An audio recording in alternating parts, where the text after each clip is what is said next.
And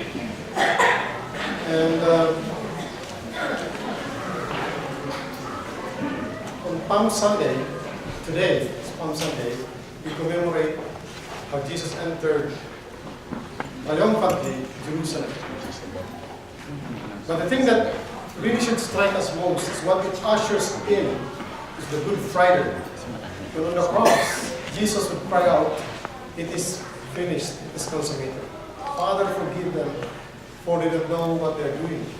Today, she lived in paradise, and that last cry, "Eli, Eli, lama sabachthani," why have you forsaken me?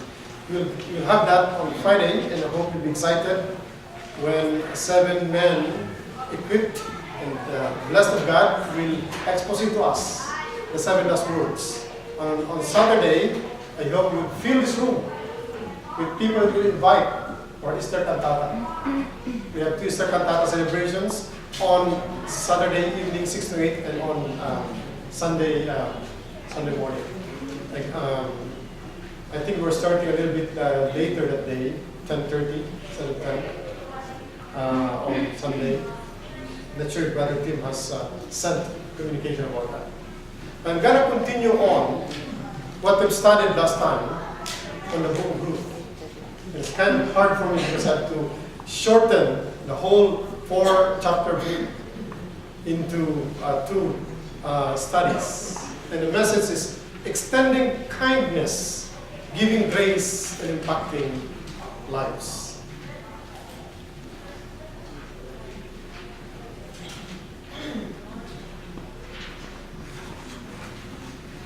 When I was studying in the Philippines back in the 80s, I became so involved with student activism, with Marxism, that my mother decided to throw me out of the house. I was disowned, no longer as a son, because I became a Marxist follower, an atheist. And as I go through that, it was so hard. There I was alone in the campus of UP Los Baños. I had no money to pay the tuition. I have no money to pay for food or for our dormitory. I was totally out. I didn't even have clothes I could wear decently. I was out of favor with my parents. But there were several people in the course of the time, very difficult time in my life. My late landlady said, "You can come and eat as long as you're studying. You pay when you graduated." For 2 years, 3 years. And one of my friends said, "I have extra money here, you pay your tuition, pay me when you're able." And another friend said, I'll help you take care of the dormitory fees. Kindness was extended to me at a time when I refused to believe in the existence of God. That kindness came to me what was, if you watch the movie Les Miserables, Jean Valjean. Jean Valjean is a prisoner, and he gets favor from the bishop. And he looks at himself now. God is so good to me, I cannot live a life like this. We're going to study that today, what extending kindness or giving grace could mean to impact the very lives of people. Because perchance, in the community that you are into, in the schools you are going to, in the offices you are working in the neighborhoods, God has planted you. A little act of kindness, a little extension of the grace of God will cause your neighbor, that person next to you, to think about what is it that's in you that makes you do the things you're doing. Open your Bibles with me to Ruth chapters 3 and 4. And last week we had a very good study about Ruth the Moabitess becoming accepted into a hostile world of Israelites as she ministers to Naomi, her mother-in-law. There's a lot more to that in chapters 3 and 4. Because we will meet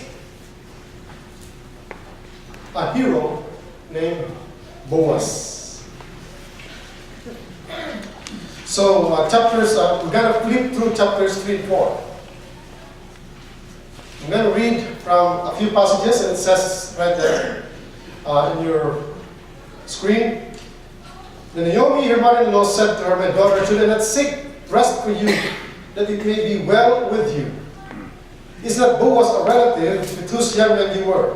See, he is winnowing barley tonight at the threshing floor. Wash therefore, anoint yourself, and put on your cloak, and go down to the threshing floor. But do not make yourself known to the man until he has finished eating and drinking. But when he lies down, observe the place where he lies, and go and cover his feet, and lie down, and you will tell what to do." And she replied, "All that you say, I will do." An artist's rendition of Naomi and Ruth going from Moab to Jerusalem, probably about 400 kilometers walking. In Ruth, these are some of the theological tips. The name of our God is Yahweh, Yahweh God. He superintends sovereignly the lives of those who seek Him and trust Him. When you seek God, when you trust in Him, He not only shows how sovereign He is, but He directs everybody. He superintends every path that you're taking. The other thing that we will learn is that He shelters graciously the marginalized and the poor. 2 widows. One, a pagan Moabite, somebody that is an outcast, an oddity, a pariah in the society. And God shelters him graciously.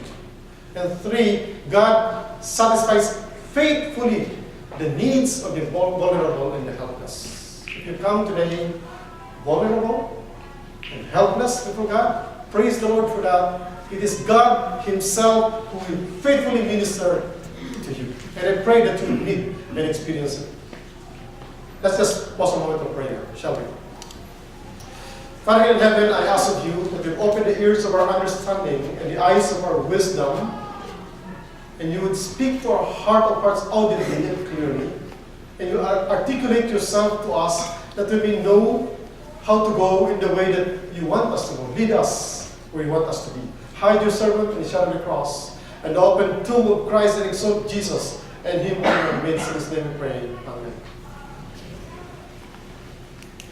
Last week we talked about making an inspiring difference in a hostile world. We learned about against all odds, Ruth made a determined choice.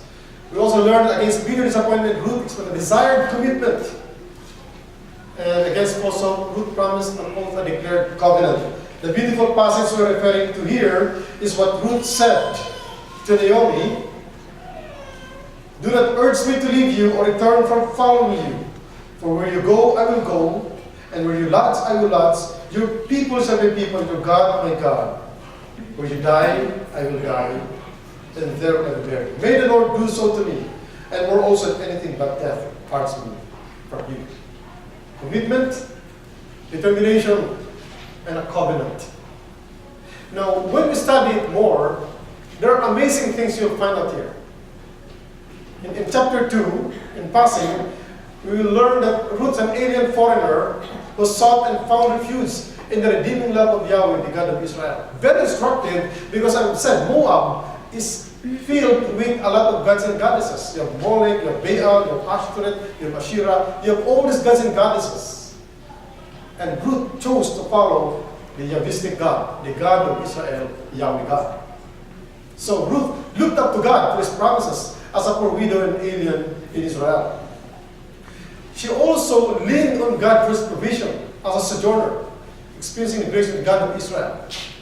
Only Israel would have the law and Levitical priesthood, where a widow can actually glean the reapings, and we'll get into that more. But Ruth leaned on God for His provision. And finally, Ruth learned from God first and His providence as the recipient of God's redeeming God. When was the last time you have praised the Lord because you have first-hand experienced the providence of God? God's providence was upon you, and it was clear and experiential. The idea is that as we pursue a much more intimate communion, as we pursue an ever-deepening relationship with our Father God, seeking the giver more than the gifts, we live lives of kindness extended and grace given to others. And when our lives reflect the kindness and grace of our Lord Jesus Christ, we impact the world in the lives of many to follow Jesus. I was impacted as an unbeliever by a Christian who prayed for me for 4 years. By those people who come alongside me, I was thrown out of the house. And so in my mind, a question was, there must be a God who looks after people. There has to be a God. My question as a Marxist was, how can God possibly exist in a society where there's so much evil, iniquity, and wickedness? People are being persecuted. People are being thrown into jail. People are being killed, raped, mutilated, all that stuff. How can God possibly exist? And the answer that God said, with so much kindness in your life, how can you deny the existence of God? You know, the most encouraging thing that I think I would hear from someone is to say, you have done so much to show Christ more real in your life. You become the hands and feet of Jesus. We incarnate the gospel. The gospel becomes alive in us as we engage people with kindness and grace. In the Old Testament, there are several people that you will learn there. The Ruth of Moab talks about the Hesed of God. Hesed is God's covenantal love. It's a loyal, committed love. Hesed is shown, for example, in Lamentations 3:22. Because of the Lord's great love, we are not consumed. The covenant love of God, we are not consumed. His compassions fail not, they are new every morning, great is your faithfulness. Now it's beautiful to hear that. You sing, great is thy faithfulness. The context of that is the people of Israel, people of Jerusalem, were being taken into captivity. And Jeremiah was seeing the destruction of the city, and he was saying, because of the Lord's great love, we are not consumed, his compassions fail not, they are new every morning. The Hesed of God fails not.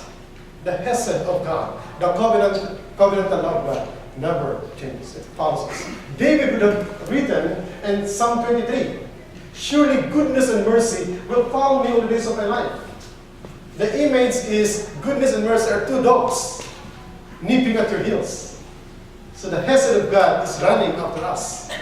Surely goodness and mercy will follow us all the days of our lives, and we'll be in the house of the Lord forever. I love this one from Max Lucado. A woman's heart should be so hidden in God that a man has to seek God just to find her. If a woman is so devoted to God, as Ruth was devoted to the God of Israel, Boaz has to follow the instructions of God in the Mosaic law in order to find the heart of Ruth. And we'll get to that. Now, in chapter 2, we read that chapter 1, verse 1, Naomi had a relative of her husband, a worthy man of the clan of Elimelech. Ruth chapter 2, verse 1, whose name was Boaz. And Ruth the Moabite said to Naomi, let me go to the field and glean among the ears of grain after him in whose sight I shall find favor. And said to her, go, my daughter. So she set out and went and gleaned in the field after the reapers. And she happened to come to the part of the field belonging to Boaz, who was of the clan of Elimelech. Now, in Levitical priesthood, when you harvest a field, and something falls on the sheaves, you don't pick them up. You leave them. Because the orphans will come, the widows will come, they will take them. That will be for them. Why? Because the orphans and the widows do not have anything to provide for them. In Canada, we are a welfare state. We are fortunate. If you are 45 years or older, you get a pension, a widow's pension from CPP. They didn't have a widow's pension back then. They didn't have orphans who are minors getting this help from the government. So the provision in the law was when you harvest, leave something for the widows. Don't take everything out. Okay? It says there, when you reap the harvest of your land, you shall not reap your fruit right up to its edge. Neither shall you gather the gleanings after your harvest. You shall not strip your vineyard bare, neither shall you gather the fallen grapes of your vineyard. You shall leave them for the poor and for the sojourner, for I am the Lord your God. God is so kind that He provides even for the sojourners in the land. The character of God is He extends His kindness to all. And He puts that in the law. It is in the Mosaic law. So if you are a Jew, if you're an Israelite, living at the time of Naomi, you know you're provided to leave something for the widows, such as Ruth and Naomi. Also see in another passage that God instructs to provide also for them. That's the word, I guess. Leviticus 20:22. When you reap the harvest of your land, you shall not reap your field right up to its edge, nor shall you gather gleanings of your harvest. You shall leave them for the poor and for the sojourner. I am the Lord. You can always ends up with the phrase, I am the Lord your God. Because of who God is to the people of Israel, they are to extend kindness to the poor, the widow, and the sojourners. That is why when Ruth said to Naomi, let me go and glean, he was following the Mosaic law. Which really is strange. Because now you see the commitment of Ruth. Though she is a Moabitess, she is not a people of Israel. She knew the law of Moses. And she was willing to follow it as she follows God. That's commitment to the God of Israel.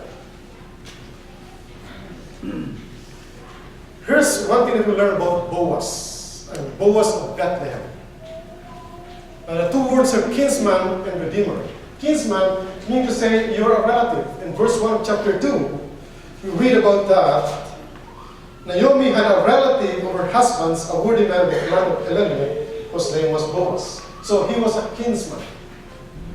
And there is what we call a levirate marriage, where a kinsman would marry, for example, if there are 3 brothers, and the first brother marries a woman and dies, leaving no children, the second brother has to marry the wife to have children. But the child will not belong to the second husband, to the first husband. If the second husband dies, the third brother would marry the woman. That's called levirate marriage. The idea is to have a continuity or a perpetuity of the lineage. It doesn't stop at a particular marriage because of that. You know what is amazing about Boaz? Turn to Matthew chapter 1. And we're going to Gospels. And here, chapter 1, verse 1 says, the book of the genealogy of Jesus Christ, the son of David, the son of Abraham. Abraham was the father of Isaac. Isaac the father of Jacob. And Jacob the father of Judah and his brothers. And Judah the father of Perez and Zerah by Tamar. And Perez the father of Hezron. And Hezron the father of Ram. And Ram the father of Aminadab. And Aminadab the father of Nashon. And Nashon the father of Salmon. Salmon the father of Boaz by Rahab. And Boaz the father of Obed by Ruth. If you're familiar with biblical history,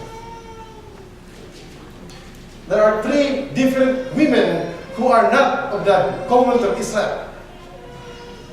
Judah had a daughter-in-law named Tamar, a Canaanite woman. Genesis chapter 13. And Tamar married the 2 sons of Judah. The first son was wicked, he was killed by God. The second son married her but did not produce a child. The third son was a boy, didn't want to marry, didn't want to have him married to Tamar. So Tamar decided something, a very, very questionable practice. She slept with her father-in-law, Judah. And out of that came Perez and Hezron. Perez became the great-grandfather of Boaz, a great-grandfather of Salmon, who married Rahab the harlot from the battle of Jericho. And they would have Boaz who would marry Ruth the Moabite. The point being is that if you're a good Israelite, why would you marry a Canaanite woman? Why would you marry a harlot, a prostitute? Why would you marry a Moabitess widow? You're a good Hebrew. You follow the Mosaic law. So the idea is that from this Canaanite, from a Jericho Jebusite woman, a pagan, and Moabitess, comes our Redeemer, Jesus Christ. Can you imagine the grace of this God who would use people like that so that you and I can belong to the commonwealth, to the family of God? Doesn't that strike you? So when you realize Boaz of Bethlehem, wealthy, respected, and probably owned, according to chapter 3.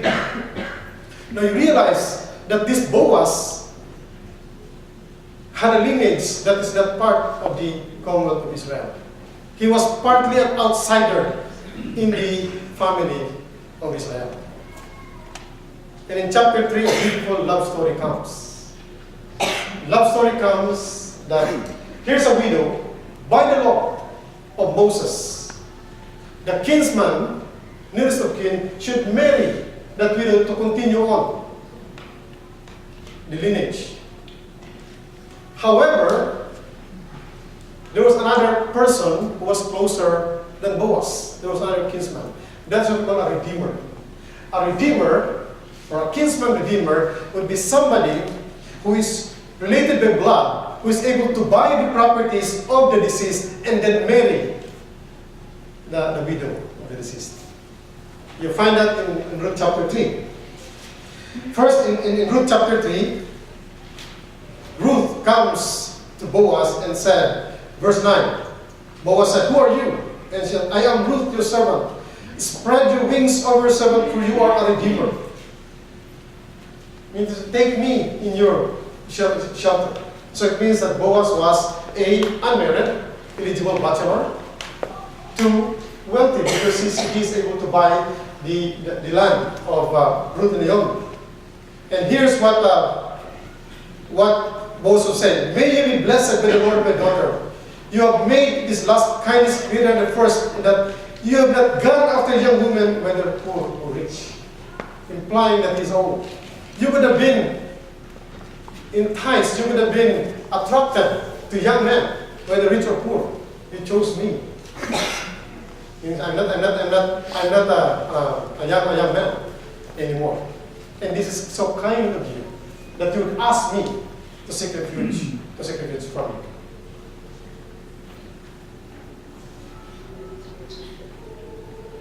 And here's what he says: "And now, my daughter, do not fear. I will do for you all that you ask, for all my fellow townsmen know that you are a worthy woman." This Moabitess widow, this pagan woman, now is being called a worthy woman because of the kindness. One of the things we learn about here is that Boaz, the kinsman redeemer of Ruth, extended kindness to a poor alien widow of Israel.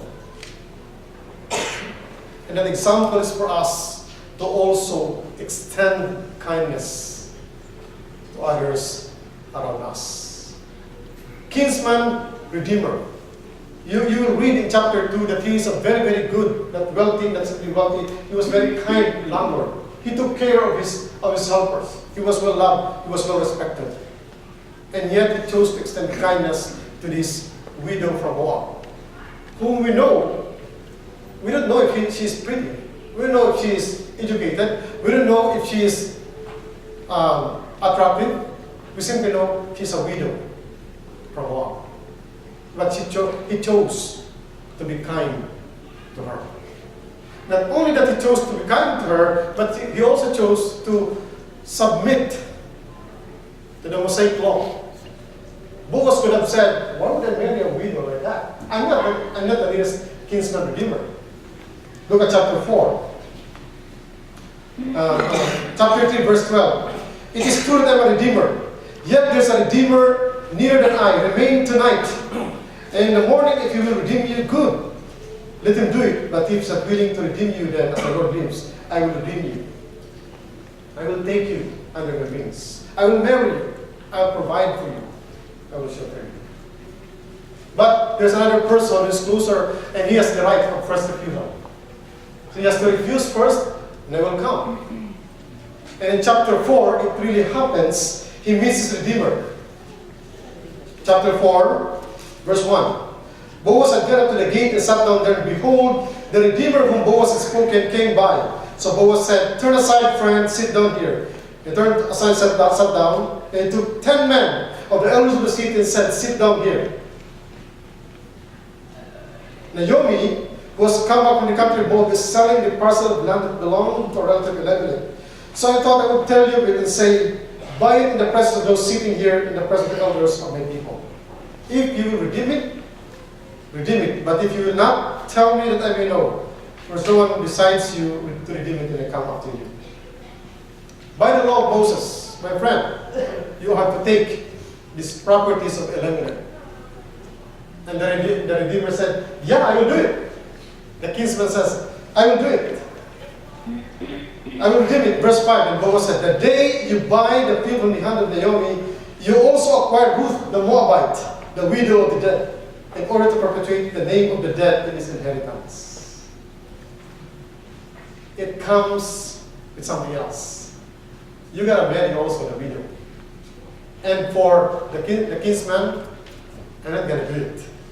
It will endanger my own inheritance. If I have children by this person, Naomi, those children will be the children of Mahlon, the husband of Naomi, not mine.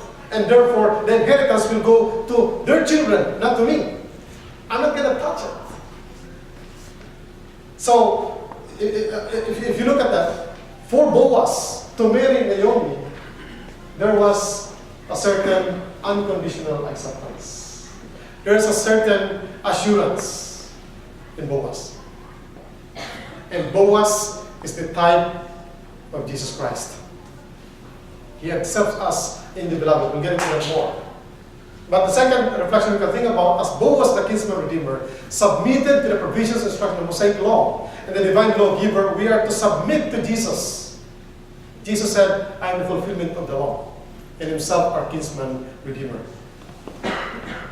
Boaz accepted and gave grace to Ruth. We are to give grace to others. Grace is unmerited favor. Grace is undeserved kindness. We say about that. Grace, actually the root word of grace is the Greek word charis, which means I will rejoice. To rejoice. When was the last time you have actually extended grace to someone else? Given something that that person never deserved to have. Perhaps forgiveness. Perhaps assistance that wasn't asked for. Perhaps a prayer. When was the last time you have looked at a person and look at that through the eyes of Jesus, that person has been redeemed by God, by Jesus himself. Boaz accepted Ruth, a pagan widow who had nothing to offer. Jesus accepted us. We are poor and destitute and we have nothing to bring to the table.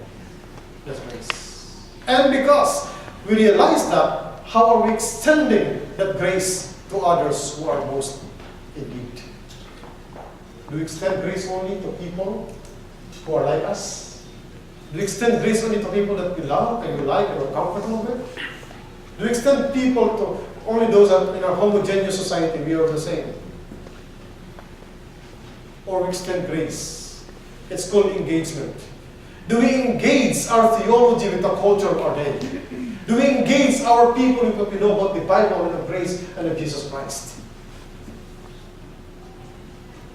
How magnanimously do we engage the grace to others? How do we exude the aroma of grace, of the grace of God? As a Marxist follower, I used to slam my doors on people who would share the gospel to me. I would say, you are being used as instruments of the American imperialists to divert the minds of the people from the real issue of the time. Get out of my room. You are just being used by the American CIA in order that people in the Philippines will not know the real truth about social justice. One guy never ceased to pray for me for 4 years. 4 years every week. I know that when I became a Christian, the community said, oh, you're the guy that this Rick has been praying for 4 years. He prayed for you for 4 years, you become converted. Grace extended to somebody who did not deserve it. I did not deserve that grace. I did not deserve to be prayed for. He still prayed for me. Who are the people in your life that needed badly, urgently, immediately, the grace that we sing about in our choir, in our hymns? Amazing grace, how sweet thou art. I once was lost, but now I'm found. I once was blind, but now I see. How are we shooting the amazing grace we sing so much about in our daily lives? Boaz did that to Ruth. And from that extension of grace, what happened was Obed and Jesse and David, the greatest king of Israel. And from David, Jesus Christ. You will never know, this side of eternity, how that extension of kindness and grace you're giving to others will reverberate. I wish Brother Ronald would sing to us that song of Brave Hearts. Thank you for giving to the Lord. You know that song? One day a missionary came to church.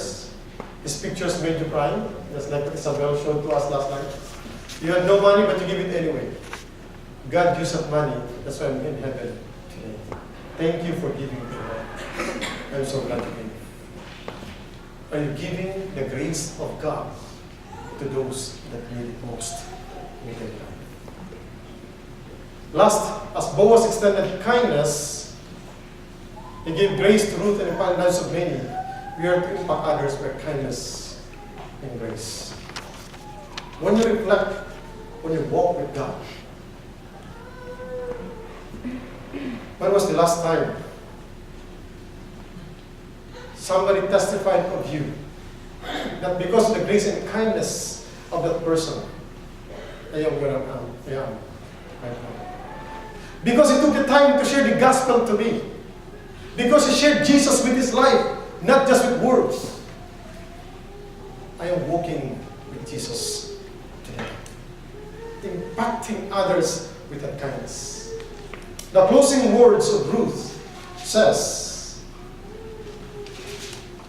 in verse 13, Boaz took Ruth, and she became his wife.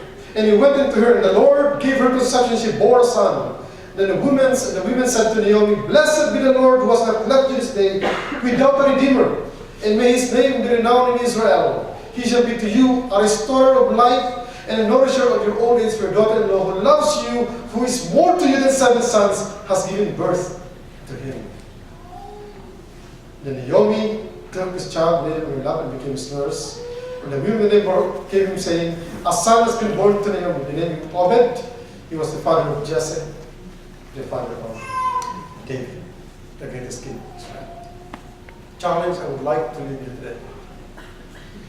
Same challenge perhaps that Brother Martin left to the attenders of the fundraiser last night.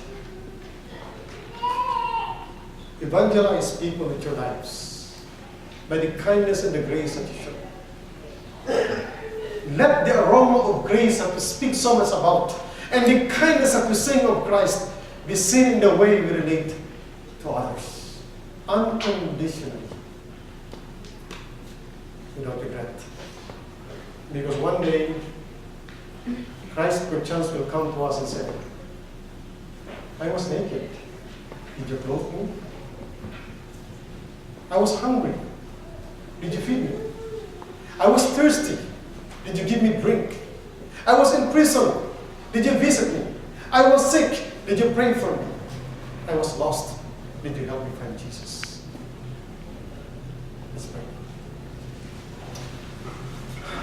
Father in heaven, it's awesome and fearsome to divide your word, and I leave it to you and entrust me how you work in our lives to actualize what we are learning from your word. May this simply not become polemics or rhetorics or words or cliches, but they may be so ingrained in our hearts and our lives that we'll be walking Bibles. People which should truly the aroma of grace and the kindness of Jesus. Do this mightily, not to lift us up, but to lift you up, Father God. To lift your church up and to show to the world we have a Redeemer, and that Redeemer is Jesus. In His name I pray.